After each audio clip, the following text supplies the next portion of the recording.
Good morning.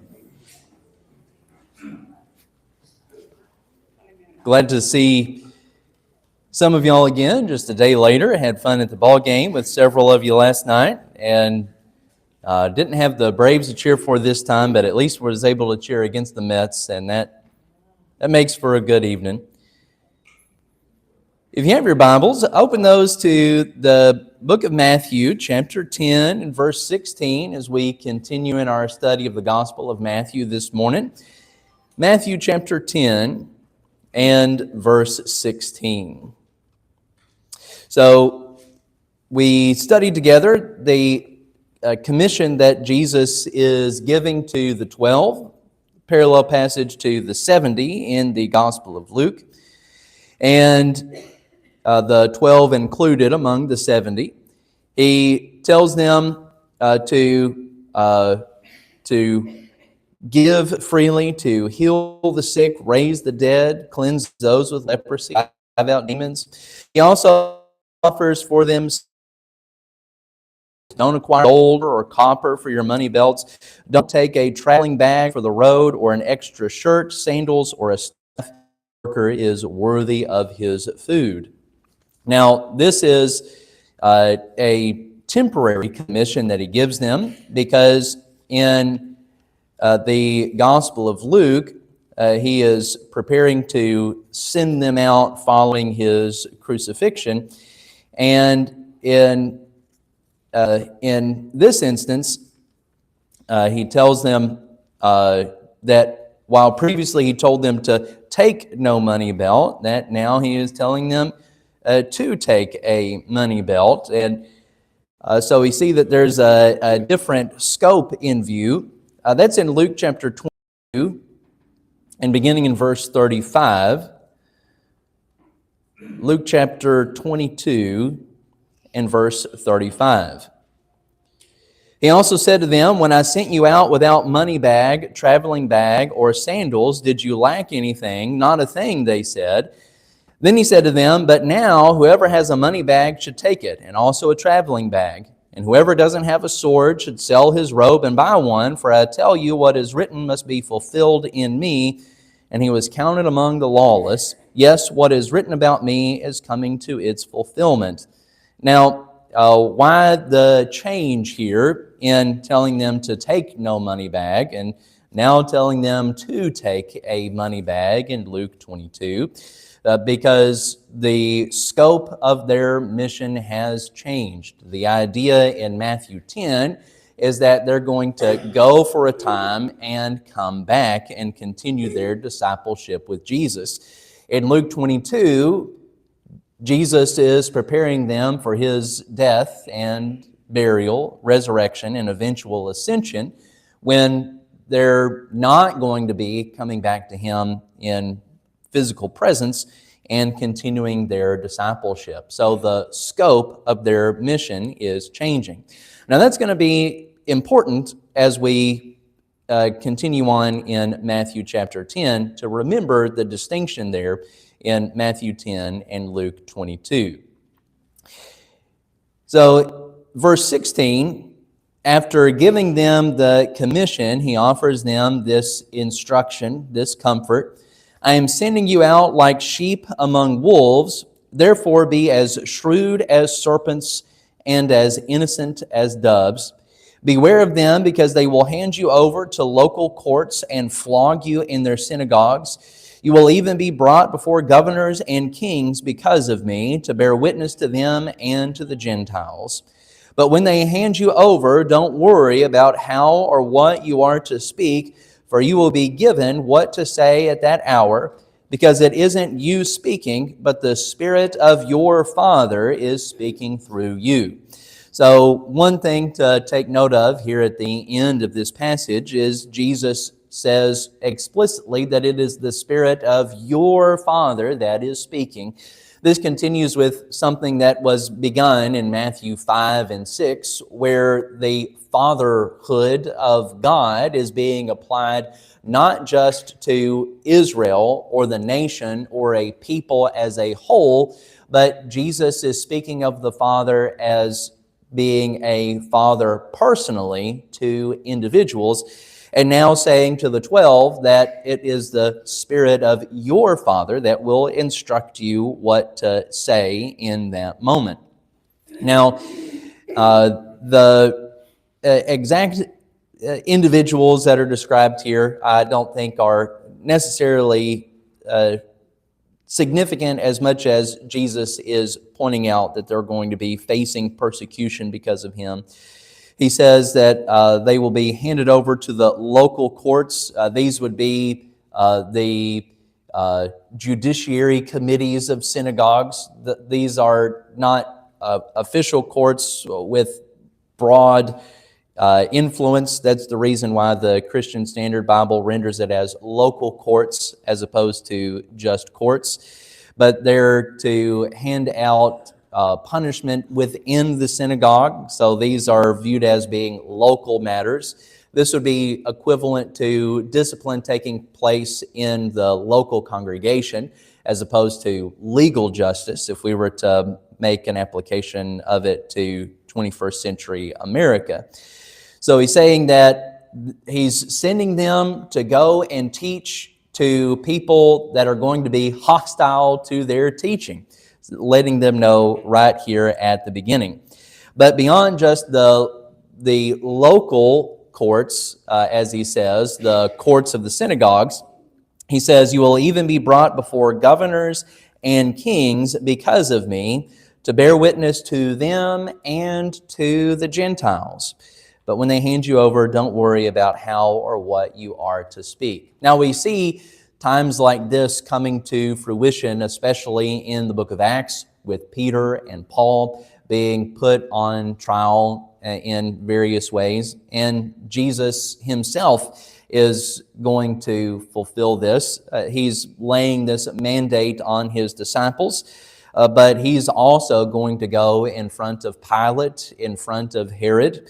And the same way that we studied together in the book of Acts, telling Paul that as he gave testimony that he would do so in front of Caesar and in Rome, he's expecting the same of his disciples here. Now, exactly the time frame of when this is taking place is of note. When is Jesus exactly referring to when he says that they're going to be brought before governors and kings and to bear witness to the Gentiles? He's going to go on to make mention of the towns of Israel in verse 23 here in a few moments that we'll see together. But before he mentions that, he speaks of the Gentiles here. Now, of course, in Matthew 28, with the Great Commission, as we know it, he sends them to all nations of the earth explicitly. In the short term, though, it seems like there's no expectation for them to be going to any Gentile place deliberately by purpose, but rather specifically going to the Israelites. Now, this could be the fact that for the same reason that the Jews hand Jesus over to the Roman courts, because they lack legal authority, being under the oversight of Rome. That could be the case, or it could be the case that he's looking beyond just this temporary mission, and that he's not only speaking about when he's sending them out here in the short term, but beyond that as well, the type and anti-type, if you will, of sending them out now in Matthew 10 and sending them out later in Matthew 28. But in either case, he says in verse 21, brother will betray brother to death, and a father his child. Children will rise up against parents and have them put to death. You will be hated by everyone because of my name, but the one who endures to the end will be saved. When they persecute you in one town, flee to another. For truly I tell you, you will not have gone through the towns of Israel before the Son of Man comes. A disciple is not above his teacher, or a slave above his master. It is enough for a disciple to become like his teacher, and a slave like his master. If they called the head of the house Beelzebul, how much more the members of his household? Now, here in verse 21, he begins to talk about some rather severe repercussions to his work and their ministry. And you may have a different wording in verse 23 than what I just read from the Christian Standard Bible. Some translations render this as something to the effect of, you will have to go through all the towns of Israel before the Son of Man comes. And the Christian Standard Bible renders it as, you will not have been able to go through all the towns of Israel until the Son of Man comes. Now, obviously, there's some discussion there about how exactly it should be rendered. But I think the operative phrase where we're concerned is the coming of the Son of Man. Because after all, who is saying this? Jesus, the Son of Man, right? So how can you say that this will or won't be accomplished before the Son of Man comes if the Son of Man is the one that is saying it? I think that what is in view here is not his appearing, but coming into his place. So think of in John chapter 17, when he prays to God to give me the glory that I had with you before the beginning. And so the Son of Man comes here is not a figure that is as of yet unrealized, but the Son of Man coming into his glory with the death, burial, and resurrection. Now, some understand the coming of the Son of Man here in verse 23 to be the coming of the Son of Man in judgment against Israel, especially tying that to the towns of Israel in verse 23. The hesitation that I have goes back to what we read just a little bit ago in Luke chapter 22, because Luke 22 is a clearly different commission than the one that he gives here in Matthew 10. In Luke 22, as we read, he says, before I told you to do this, but now I tell you to do this. So there is a new commission that comes after this in Matthew 10, looking ahead to his death, burial, and resurrection. So I have a hard time extending what he's saying here beyond Luke chapter 22 in the specific commission that he is giving to them. Beyond that, it's a little difficult to see the end of the persecution of the disciples coming with the destruction of Jerusalem, because primarily their persecution is coming not from the Jews, but from the Romans by AD 70. And although there is some relenting of persecution, the persecution of the church and the martyrdom of Christians would continue for more than 200 years after the destruction of Jerusalem, primarily at the hands of the Romans, the same Gentiles that are being named in verse 18. It's a bit difficult for me, in my mind, to really tack down exactly the time frame that Jesus has in mind here with the commission that he is giving them, how exactly he means that they're to be brought before governors and kings, when they're going to bear witness to the Gentiles. But because of the contrasting commission in Luke 22, I feel confident that the view that Jesus has in these verses 16 through 25 are primarily realized before his death, burial, and resurrection. But of course, in principle, these things apply even to us today. Verse 24, for example, a disciple is not above his teacher, or a slave above his master. Even if the particular commission that he's giving them to go out like sheep among wolves is in this manner, applying specifically to the immediate future, that principle applies into the modern day as well, so long as there are disciples of Jesus, as we are ourselves. Okay, any questions or comments or anything that anyone has? All right, very good. Sounds like they're having more fun than we are. That's good. Real quick, Jason. What is Yeah. the verse 22 there? But the one who endures to the end will be saved. Right. The end of what?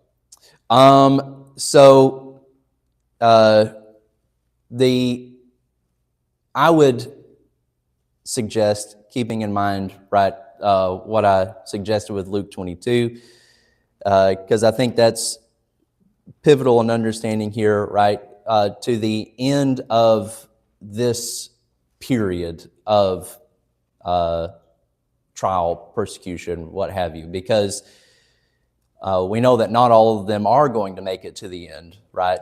Judas is going to betray Jesus. And even though Matthew records this as being given primarily to the 12, Luke, in the parallel account, gives it to the 70. So even though we know that Judas is the only one of the 12 that falls away before the death, burial, and resurrection of Jesus, it's certainly plausible that some others of those 70 would fall away as well, leading up to the death, burial, and resurrection. So when he says to the end here, I think that the end is of this period, right? And that they are delivered to salvation in the new covenant, the same way that Peter and the rest of the apostles are in Acts chapter 2 with the first gospel sermon. So, of course, It doesn't say the word age. Right. But it could be the end of the age. Right. Yeah. And what age? Even then, what age in particular? Right. The age that is the era of the law of Moses, the age, the world, right? Because some see this, the Son of Man coming, not just coming in judgment against Jerusalem, but in his second coming at the period of judgment. So there's a lot of questions that people raise about the particular wording that Jesus has here. I think this is one of those times where we want to be sure and be aware of the fact that we're not the first audience of these words, all right? We're the second audience. That doesn't mean that they're meaningless for us, that we should ignore it and skip on to the next passage. We want to be sure and have understanding. But we have to acknowledge that, there might be some pieces of the puzzle that we're missing because we're not the intended audience of these words. But if I'm right in constraining Matthew 10 by Luke 22, if that's the appropriate word to use there, then I think that would eliminate any coming of the Son of Man that's after the death, burial, and resurrection. Now, that's my opinion, and y'all know that, and $1.75 will get you a bad cup of coffee. But it's reasonable to me. So, be sure to do with that as you will. All right, very good question. Any other questions or comments? Anything anyone has?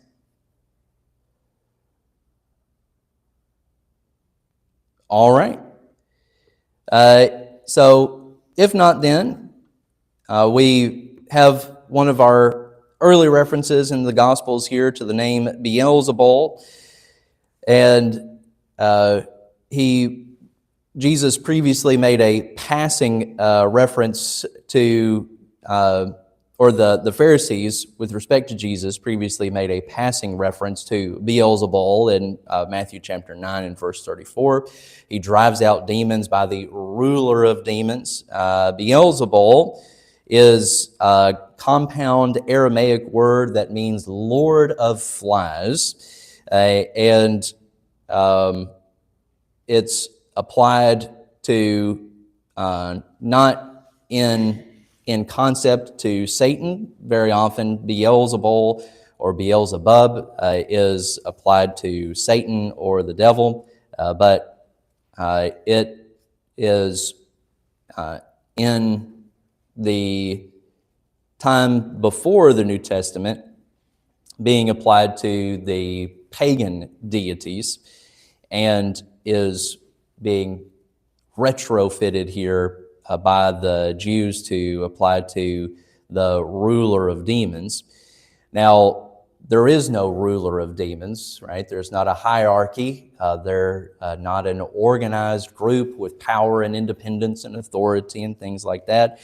Jesus is not here affirming the existence or legitimacy of any figure known as Beelzebul, but he says, if they have said this about me, they would certainly say this about you. So the premise here being that they've leveled a false accusation against Jesus, they will certainly level false accusations against his disciples as well. So he's preparing them for that.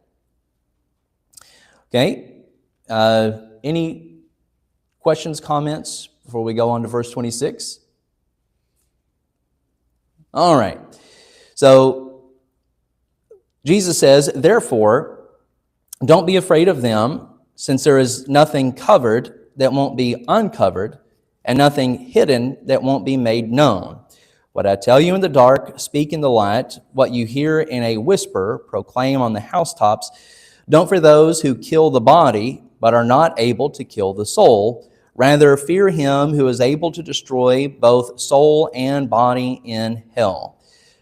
So let's pause there for now. Jesus, employing the figures of speech that he very often does. Parables, figures of speech, and paradoxes are some of Jesus's favorite mediums of teaching. So you want to be sure and pick up on those. And he says, whatever is covered will be uncovered. What is hidden will be made known. What I tell you in the dark, speak in the light. What you hear in a whisper, proclaim on the housetops. Now, reading only verse 26, people often take this to be a message of judgment against the enemies of the early disciples. Don't be afraid of them, because their sins that are covered will be made known. Their sins that are covered will be uncovered. Their sins that are hidden will be made known. And so people read this as Jesus saying, don't worry about them, they're gonna get theirs. But if we read verse 26 in light of verse 27, I think that it takes on a bit of a different meaning. He says, what I tell you in the dark, speak in the light. What you hear in a whisper, proclaim on the housetops. So what exactly is covered? What exactly is hidden in verse 26? And I think that the covered, the hidden of verse 26 correlates to the dark, the whisper of verse 27. I don't think that Jesus is speaking of things that have been covered and hidden in a negative sense. These are things that are covered and hidden because they are not yet known. Especially Paul will make references multiple times throughout his epistles to the mystery of Christ. Now, mysterion, where we get our word mystery, has a connotation of something that was previously unknown and is now made known. The mystery of Christ is that the new covenant was always meant, as Paul employs it, was always meant for the Gentiles along with the Jews. And I think here that when Jesus speaks of what is covered and hidden, that he's speaking in a similar way. What's covered and hidden are not the sins and the conspiracies of the Pharisees and the Jews working against Jesus and his disciples, but what is covered and hidden is the teaching that he is giving them. It's covered, it's hidden, because the revelations that Jesus is giving are new, and because he is giving them primarily to a small audience and commissioning them to give it to a wider audience. If we look out, not just at this narrow point in time, but if we zoom out and look at the centuries that have passed since the ministry of Jesus on earth, Jesus spent the majority of his ministry in an area of the world that takes up less space than the state of New Jersey, and yet his influence has affected everyone across the entire globe. So Jesus here is speaking, is whispering, because he is giving these teachings to the disciples, to a smaller audience, and they are being commissioned to take it on a broad scale. He's telling them that they don't need to be afraid, because what is covered, what is hidden, the revelations that Jesus is giving, and the revelations that the disciples will receive in the future are coming from a higher source than the one that is trying to intimidate them. The covering and uncovering, the hidden and made known, is not in reference then to the Pharisees, but the great teachings that Jesus is giving, that the disciples are receiving, and then are expected to give as well. So parallel to Paul in Romans chapter 10, how beautiful are the feet of those that spread good news, and how will they hear without a preacher? The disciples are being put in the position of sharing, of distributing the teaching that Jesus is giving them. Okay? Questions, comments, thoughts, observations, ideas, anything at all? All right, so what about this business of don't fear those who kill the body, but are not able to kill the soul? Rather, fear him who is able to destroy both soul and body in hell. On the one hand, we should talk about fear here and what exactly it means to be afraid. And I've suggested to you before that the classic interpretation of, well, fear really just means respect, is one that is really missing the point of the Scriptures. When Jesus says, fear the one that is able to destroy both body and soul, he's laying this out in cataclysmic terms. Be afraid of the one that can destroy body and soul. So should people be afraid of God? The answer there is a resounding yes. Paul, reinforces this idea whenever he talks about the role of government in Romans chapter 13.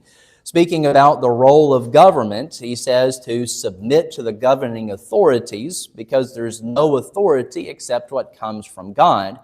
and that the role of government is to reward the good and to punish the wrongdoer so that the wrongdoer will fear. So we see the authority of government being a microcosm, if you will, of the authority of God. He's telling them that they need to be afraid of God because of what it means to be disobedient to Him. And the contrast here is of the means of intimidation by the courts, the local courts, the governors and kings that he makes mention of in verses 16 through 20. Don't be intimidated by them because the worst they can do is kill you. So evildoers, wrongdoers do have a reason to fear God.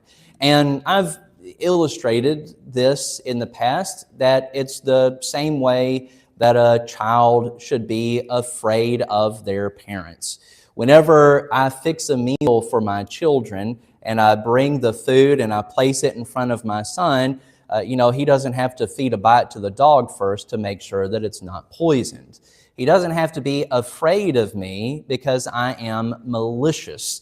He doesn't have to be afraid of me because I am seeking his harm. But if he's running around playing in the parking lot and I say, stop right there, he should be afraid of the discipline that would come from violating my authority. There's a very practical purpose in that, that he should, he may not have a full comprehension of the danger, the peril in a parking lot, but I do. So he has to be afraid of me because that's what keeps him alive, right?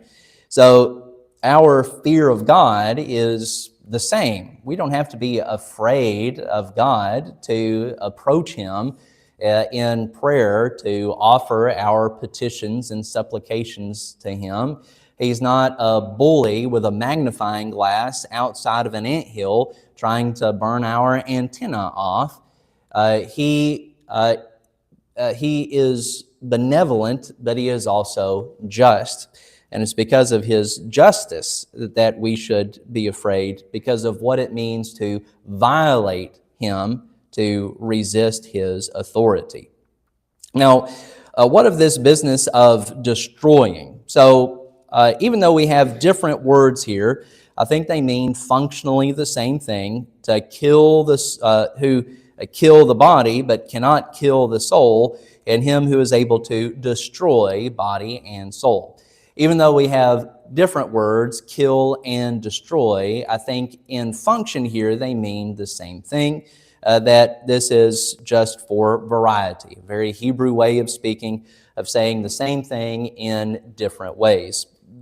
Destroy does have a distinct but overlapping meaning with kill, and I think that Jesus here is using that overlapping part with destroy and kill here.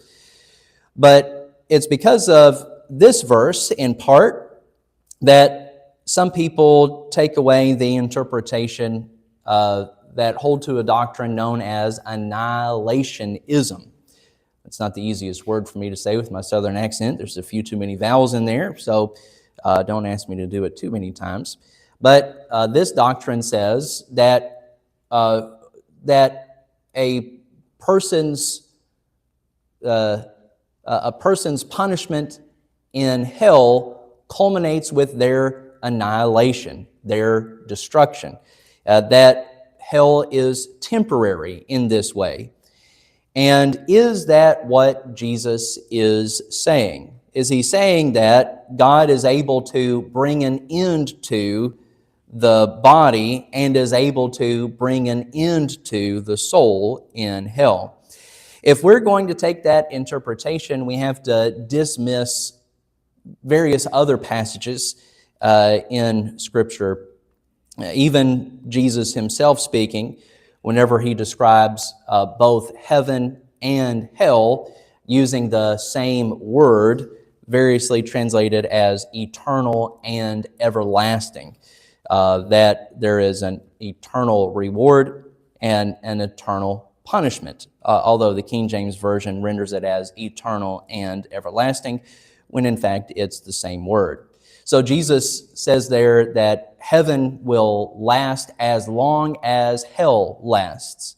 So if our takeaway is that hell is temporary, then what does that mean of heaven by implication? That heaven is also temporary, but we know that not to be the case. So I cannot accept any interpretation that dismisses that. So what do we do then with Jesus talking about the soul being killed? Does anyone think, can anyone recall of a description of hell that has any correlation to life, death? How is hell described? As the second what? The second death, right? You have your first death when you die in this life. Second death, which is hell, lake burning with fire. And so, yes, the soul is killed, but it's not killed in the way that a body is killed. When you kill a body, it stops being alive.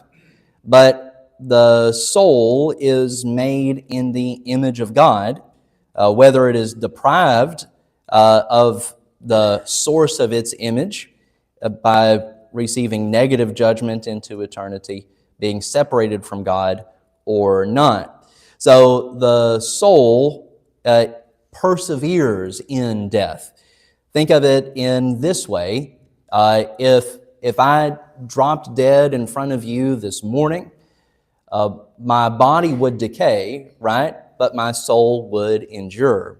There's no reason to think that a soul suffering the second death in the negative judgment of hell would suffer any other condition than persevering in death. So I think that's exactly what Jesus means here when he says that God is able to destroy body and soul in hell. That the body dies, experiences physical death, but that the soul perseveres eternally in destruction. Does that make sense? Anything for, against, questions, comments? Anything at all? All right. Well, we can get these last couple verses here in 5 minutes. That was the first bell, right? Sometimes I'm deaf to it. My wife always tells me selective hearing, at least when I'm paying attention. So verse 29, nobody got that? Man. All right, so verse 29, Jesus says, "Aren't 2 sparrows sold for a penny? Yet one of them falls to the ground without your father's consent. But even the hairs of your head have all been counted. So don't be afraid. You are worth more than many sparrows." Dan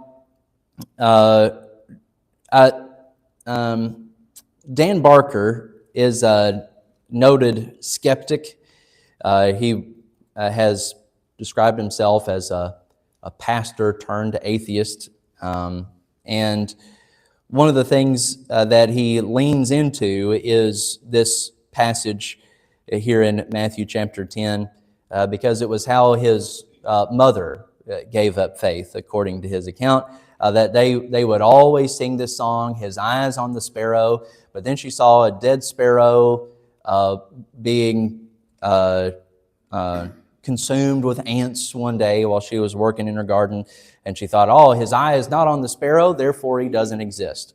Extraordinarily bad logic and reasoning, right? Because if his eye is on the sparrow, it's also on the ant as well. And Jesus makes note of the fact that the natural order of a sparrow's life is to die here, right? Not one of them falls to the ground without your father's consent. I think translations typically render this as his knowledge, his awareness. That is, it doesn't escape his notice when a sparrow dies. So Jesus acknowledges here that sparrows do die, and dead things decay and are consumed, and all manner of things like that. But he uses that to compare the value of people to these other organisms, right? That 2 sparrows are sold for a penny, and you're worth more than many sparrows. But even though a sparrow is insignificant, God is aware of the life and death of every one of them. So the message here is to not think that their plight escapes the notice of God. But it also is not an assurance of an easy life. What has Jesus, where did we start this morning in Matthew 10:16? What is Jesus telling them is about to happen to them? All good things? They're going to be flogged, they're going to be beaten, they're being sent out as sheep among wolves. And we know that eventually, a majority of them, according to tradition, are going to have to give their lives for the gospel. So the idea that, he watches the sparrow and he cares for the sparrow, and that means you're going to have everything you could want or need, completely ignores the context in which Jesus says this.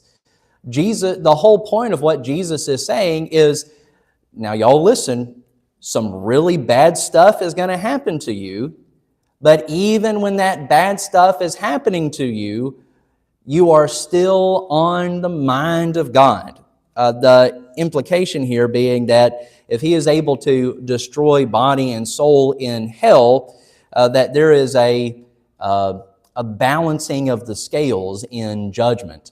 And that if there is a negative judgment, then there is also a positive judgment as well. And so if he's aware of the sparrows, if he's aware of every hair on your head, and he values you more than sparrows, then don't think that the suffering that you encounter is meaningless. I'm getting really good at this right on time thing. Took 10 years. What's 10 years between friends, right? I don't have the advantage of being a doctor or a lawyer, but I guess I'm still practicing on the job. All right. Any closing questions or comments before we bring this to a close? All right. If not, then we'll pick up next week in Matthew chapter 10 and verse 32. Thank you all so much for your attention and participation.